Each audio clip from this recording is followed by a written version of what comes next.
बाबा साहब भीमराव अम्बेडकर जी को और श्रद्धेय नेता मुलायम सिंह यादव जी को अपना श्रद्धा सुमन अर्पित करते हुए आज ये पीडीए जन पंचायत आपके ग्राम सभा सिद्दीकपुर में हो रही है।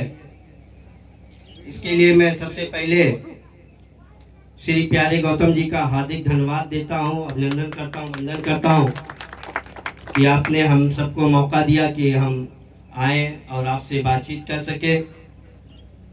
इस कार्यक्रम में उपस्थित हमारे श्री राजेश यादव राजन जी, पूर्व प्रदेश सचिव रहे समाजवादी पार्टी के, और डॉक्टर नासिर खान साहब जो राष्ट्रीय महासचिव हैं बाबा साहब वाहिनी के, साथ ही साथ शिवनाथ विश्वकर्मा जी, नसीम भाई, श्री जितेंद्र यादव जी, श्री मिठाई लाल यादव जी, डॉक्टर राजबहादुर यादव जी, रोहित चौहान जी, गायक गोरख यादव जी, और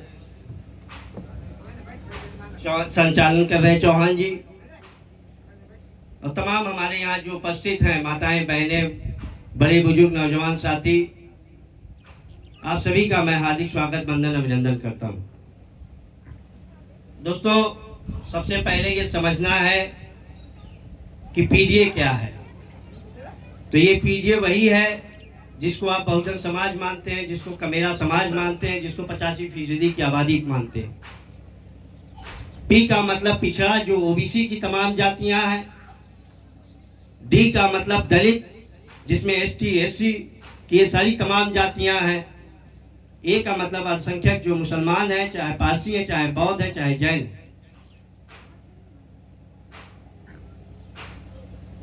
इन सबको एकजुट कर इनके हक और न्याय की लड़ाई लड़ना ही पीडीए है। और यकीन मानिए कि आने वाले समय में पीडीए एक बहुत बड़ा जन आंदोलन बनने जा रहा है। आपने देखा कि ये जो भारतीय जनता पार्टी की सरकार है, ये जो मोदी की सरकार है, ये जो योगी की सरकार है, ये तो पीडीए के लोगों से वोट तो ले लेती है, उनको धर्म के नाम पे, जात के नाम पे बहकाने फुसलाने का काम तो करती है। लेकिन कभी भी जब इन लोगों को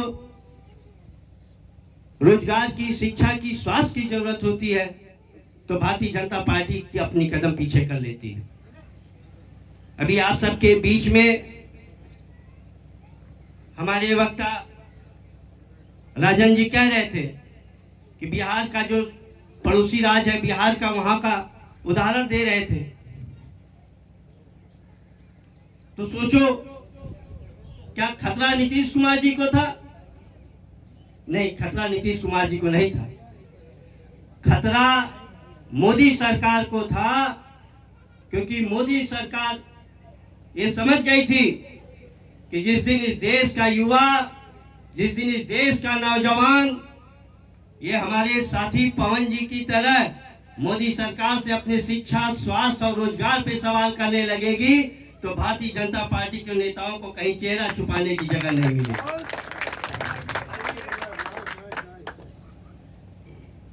वो इसलिए बिहार की सरकार को गिराते हैं, वो इसीलिए तेजस्वी की सरकार को गिराते हैं। और ये जो हमारा पीडीए है, तो हमारे समाजवादी पार्टी के राष्ट्रीय अध्यक्ष, हम सबके आराध्य नेता माननीय श्री अखिलेश यादव जी ने कहा कि ये पीडीए ही हमारा राम है। पीडीए ही हमारा राम है। इसका तात्पर्य यह है कि जैसे हिंदू धर्म के मानने वाले लोग अपने आराध्य देवता भगवान श्री राम की पूजा अर्चना करते हैं, वैसे ही जितने भी समाजवादी लोग हैं, ये पीडीए जो पिछड़े समाज से आने वाले हैं, जो दलित समाज से आने वाले हैं, जो मुस्लिम समाज से आने वाले हैं, उनकी सेवा के लिए सदैव तत्पर रहेंगे, आगे बढ़ते रहेंगे, संघर्ष करते रहेंगे, आपके हक के लिए, आपकी शिक्षा के लिए, आपके स्वास्थ्य के लिए, आपके रोजगार के लिए। आज आप देख रहे हो, हम सबका सपना जो है वो समाजवादी भारत बनाने का है, जहां सभी लोग एक साथ भाईचारे के साथ रह सके। पीडीए की आवश्यकता इसलिए पड़ती है क्योंकि भारतीय जनता पार्टी के लोग पीडीए से तो वोट ले लेते हैं लेकिन उनको न्याय नहीं देते हैं। और सबसे बड़ा आप देखिए कि जब बाबा साहेब भीमराव अंबेडकर जी ने संविधान लिखा तो संविधान में सबको एक तराजू में तौला। वो चाहे जिस जात का हो, चाहे जिस धर्म का हो, चाहे जिस पंथ का हो, चाहे जिस संप्रदाय का हो, सबको एक बराबर का अधिकार देता है। लेकिन भारतीय जनता पार्टी के लोग बाबा साहेब के संविधान को कुचलने का काम करते हैं और ये हमारे और आप में कभी धर्म के नाम पे भेदभाव फैलाने की कोशिश करते हैं, कभी हमें आपको जात के नाम पे झगड़ाने का भड़काने का काम करते हैं। तो हमें ऐसे लोगों से सचेत रहने की जरूरत है।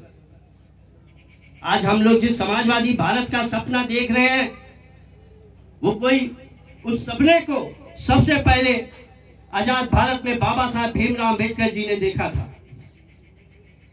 यहाँ जितने भी पढ़े लिखे साथी हैं, मैं आपको बताना चाहूंगा कि बाबा साहब ने संविधान के प्रस्तावना में यानी संविधान के पहले पन्ने में लिखा है कि हम आजाद भारत के लोग समाजवादी भारत बनाने के लिए किस संकल्पित हैं। बाबा साहब के उन्हीं बातों को मूल मंत्र में लेते हुए श्रद्धेय नेताजी मुलायम सिंह यादव जी ने समाजवादी पार्टी का गठन किया और आज समाजवादी पार्टी के राष्ट्रीय अध्यक्ष माननीय श्री अखिलेश यादव जी उसी समाजवादी भारत का सपना देख रहे हैं। जब हम सभी लोग एकजुट होंगे, जब हमारे बीच में समझना होगा कि ये समाजवादी भारत है क्या। जो हमारा संविधान कहता है समाजवादी भारत, वहां सीधा सा मतलब है कि हम और आप आपस में हिंदू और मुसलमान होने के नाम पे कोई भेदभाव नहीं करेंगे, एक दूसरे के साथ भाईचारे के साथ रहेंगे। वो चाहे हिंदू हो, चाहे मुस्लिम हो, चाहे सिख हो, चाहे ईसाई हो। तो अगर भारतीय जनता पार्टी के लोग धर्म के नाम पे अगर आपको भड़काने का कोशिश करते हैं तो ये जान जाना कि वो बाबा साहब से उनको मोहब्बत नहीं है और वो बाबा साहब के बनाए संविधान को भी मानने वाले लोग नहीं है। समाजवादी भारत का मतलब यही है जो बाबा साहब ने सपना देखा है, जिसको चौधरी चरण सिंह जी ने जिसका सपना देखा है, जयप्रकाश जी ने, रामनारायण लोहिया जी ने, राजनारायण जी ने और माननीय काशीराम साहब ने जिस समाजवादी भारत का सपना देखा है वो वही देखा है कि सारे जात के लोग एक साथ बैठेंगे। वो चाहे ब्राह्मण हो, चाहे राजपूत हो, चाहे यादव हो, चाहे चमार हो, चाहे सोनकर हो, चाहे पासी हो, सबको एक तराजू में तोलने का काम समाजवादी भारत करेगा, देश का संविधान करेगा। आज आप देख रहे होंगे कि अभी 2022 में विधानसभा के चुनाव होते हैं और समाजवादी पार्टी महज लगभग 5 लाख वोटों से सरकार बनाने से चूक जाती है। अगर समाजवादी पार्टी को 5 लाख और वोट मिल जाते तो आज उत्तर प्रदेश में ये योगी की सरकार नहीं होती। तो कौन सी है योगी की सरकार?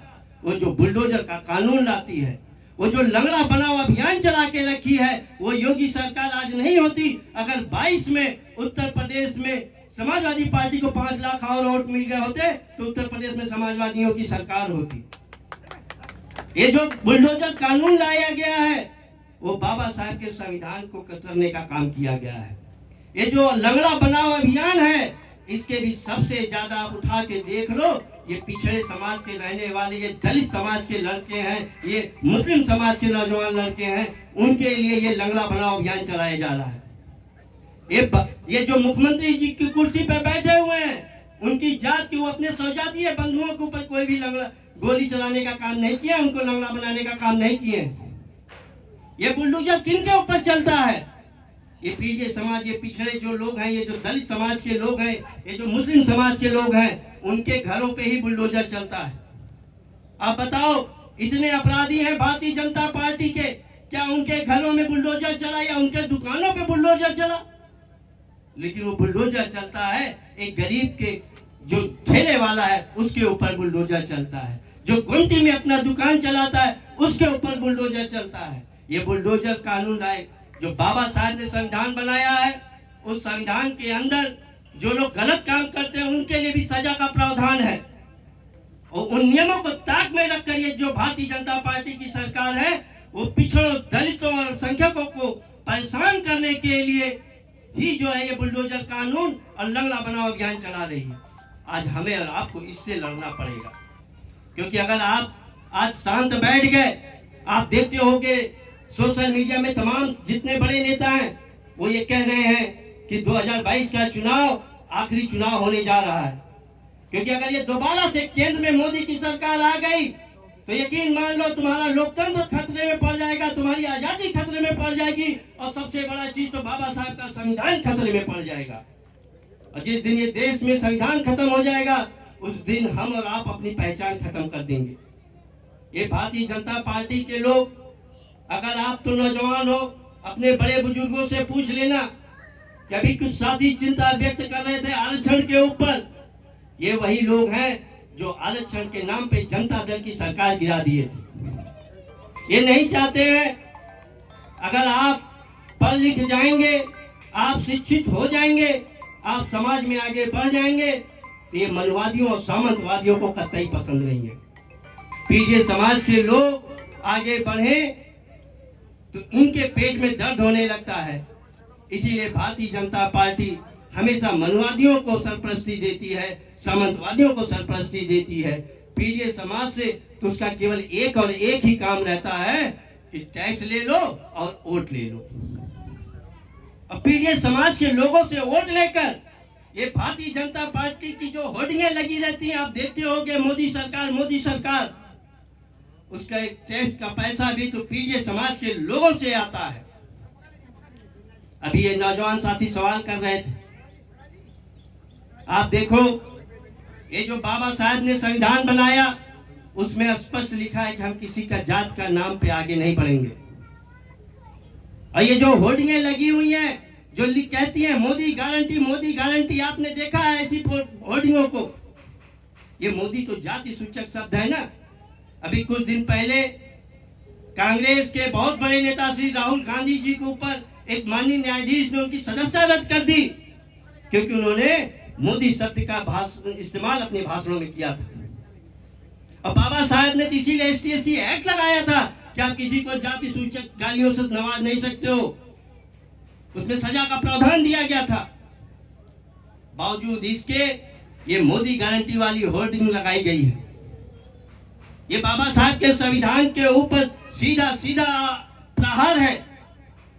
और केवल होर्डिंग ही नहीं लगाई गई, उस होर्डिंग को लगाने वाली सरकारी संस्था है उत्तर प्रदेश की जन संपर्क प्रसारण विभाग जो है, उसने ये होर्डिंग लगाई है। यानी जात के नाम का बढ़ावा देने वाली उत्तर प्रदेश की संस्था है। और उससे भी बड़ी बात, सरकार उत्तर प्रदेश की और गुणगान जो होर्डिंग कर रही है वो केंद्र सरकार की कर रही है। ये इनकी चालाकियां समझने की जरूरत है। वो बाबा साहब ने जो कहा कि शिक्षित बनो, वो केवल किताबें पढ़ने और डिग्री से नहीं मतलब था, ये इससे भी मतलब था कि जब तक भारतीय जनता पार्टी की मनवादियों की सामंतवादियों की चालाकी आप लोग नहीं समझ पाओगे तब तक आप आगे नहीं बढ़ पाओगे। आज इस कार्यक्रम के दौरान ही श्रीमती दुखना जी, जिनकी उम्र 75 वर्ष है, इन्होंने सवाल उठाया कि ईवीएम कैसे खत्म होगा। मैं आप लोगों को इसीलिए ये बताना चाहता हूं कि उनकी उम्र 75 वर्ष हो चुकी है। इसका मतलब उन्होंने तमाम सारे चुनाव देखे हैं। और अगर माता जी को ये लगता है कि ईवीएम सबसे बड़ा खतरा है लोकतंत्र के लिए, तो कहीं न कहीं हमें उनके ऊपर विश्वास करना होगा, क्योंकि उनका अनुभव बता रहा है, उनका ज्ञान बता रहा है कि ये जो है ईवीएम हमारे लिए खतरा है। लेकिन मैं आपको निश्चित रूप से बताना चाहूंगा कि आज देश में ईवीएम मशीन को हटाने के लेकर बहुत बड़ा आंदोलन चल रहा है। क्योंकि आप जानते हैं कि ये जो मोदी की सरकार है, ये जो बीजेपी की सरकार है, इन्होंने तमाम जो मीडिया के लोग हैं उनको अपने पक्ष में बना रखा है। तो ये लोग उन सवालों को, उन सूचनाओं को, उन समाचारों को हमारे आपके पास तक आने नहीं देते हैं। लेकिन आज के समय में तमाम बड़े बड़े जो जज हैं सुप्रीम कोर्ट के और देश के लाखों करोड़ों जो है अधिवक्ता ईवीएम की लड़ाई लड़ रहे हैं। और हम सब उम्मीद करते हैं कि अगर इस चुनाव में नहीं तो अगले चुनाव में जरूर ईवीएम को हटाने में हम लोग कामयाब होंगे। मैं ये सोच इसलिए रखता हूं क्योंकि जो बाबा साहब का संविधान बनाया है वो किसी राजनीतिक दल की बपौती नहीं है, वो हमारे और आपके अधिकार की बात करता है, हमारे और आपके हक की बात करता है। साथ ही साथ अब मुझे अभी इसी जनपंचायत के कार्यक्रम में जो पखवाड़ा पीढ़ी पखवाड़ा मनाया जा रहा है, मैं खेतासराय में था, वहां सोनकर बस्ती में कार्यक्रम था। वहां पे एक 60 वर्षीय महिला जो स्वयं तो अनपढ़ थी, लेकिन उसके भी दिमाग में ये था, उसने ये सवाल किया कि ये सरकार कभी हमारे बच्चों को शिक्षा नहीं देगी। उस माँ की ये सोच है कि अगर हमको अपने बेटों को शिक्षित करना है तो भारतीय जनता पार्टी की सरकार को हटाना होगा। और यही एक सबसे बड़ी वजह है जो मुझे विश्वास दिलाता है कि आने वाले 24 के चुनावों में ये जो भारतीय जनता पार्टी की सरकार है, ये जो मोदी की सरकार है, वो हटेगी। जिस दिन पीड़ित समाज के लोग एकजुट हो जाएंगे, जिस दिन हम 5 लाख और वोटों की व्यवस्था कर लेंगे, क्योंकि अगर हम 22 में चूके हैं तो हमको 24 में न चूकना हो। तो ये जो हमारी तमाम ओबीसी की छोटी छोटी जातियां हैं, ये जो दलितों की जो तमाम छोटी छोटी जातियां हैं, वो सारी जब इकट्ठा हो जाएंगी तो भारतीय जनता पार्टी को भी हरा देंगी, मोदी सरकार को भी हरा देंगी, योगी सरकार को भी हरा देंगी, गोदी मीडिया को भी हरा देंगी और अंबानी और अडानी के पैसे को भी हरा देंगी।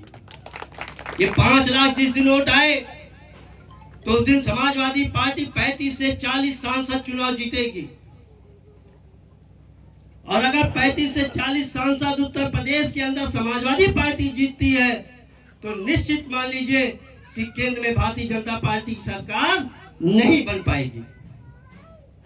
तो आज हमारी लड़ाई किससे होनी चाहिए? हमारी लड़ाई उससे होनी चाहिए जो हमारा हक खा रहा है। आज सबसे पहले हमको भारतीय जनता पार्टी के लोगों को, बीजेपी के लोगों को हटाना होगा, तभी हम अपने नौजवानों को अच्छी शिक्षा दे सकते हैं, अपने युवाओं को रोजगार दे सकते हैं, माताओं बहनों के जो सपने उनको पूरा करने का काम होगा, जो हमारे बड़े बुजुर्ग हैं उनके आंखों में जो सपने हैं वो पूरे होंगे, किसानों के सपने पूरे होंगे, मजदूरों के सपने पूरे होंगे। वो कब? जिस दिन हमारा देश समाजवादी भारत होगा। समाजवादी भारत बनाने के लिए हम सबको आगे बढ़ना पड़ेगा।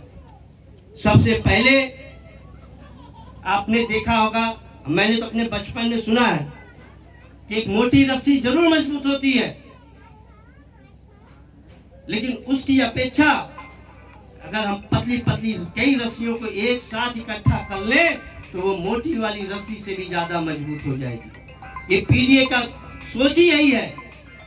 जिस दिन हमारी सारी जो पिछड़ी जाति और दलित की छोटी छोटी जातियां हैं, जिनको भारतीय जनता पार्टी के लोगों को अहंकार है कि इनको हम डरा लेंगे, इनको हम धमका लेंगे, इनको हम बहका लेंगे, इनको हम खरीद लेंगे, जिस दिन हम इस सोच को उनके तोड़ देंगे, उस दिन हमारा देश संविधान के रास्ते पे चलने वाला समाजवादी भारत बनेगा। और इन्हीं सब बातों के साथ, क्योंकि हमें अगले भी कार्यक्रम में जाना है, और एक बार फिर से मैं आप सभी लोगों को, माताओं बहनों का जो भी यहाँ पे उपस्थित है, सभी का हार्दिक धन्यवाद देता हूँ। और हमारे जो तमाम साथी आए हैं इस कार्यक्रम को सफल बनाए, जो गायक कलाकार हैं, उन सभी लोगों को धन्यवाद देता हूँ। और मैं समझता हूँ कि जितनी सारी बातें बताई उनमें आपको अपने सवालों का जवाब मिल गया होगा। बोला वैसे बोला आपको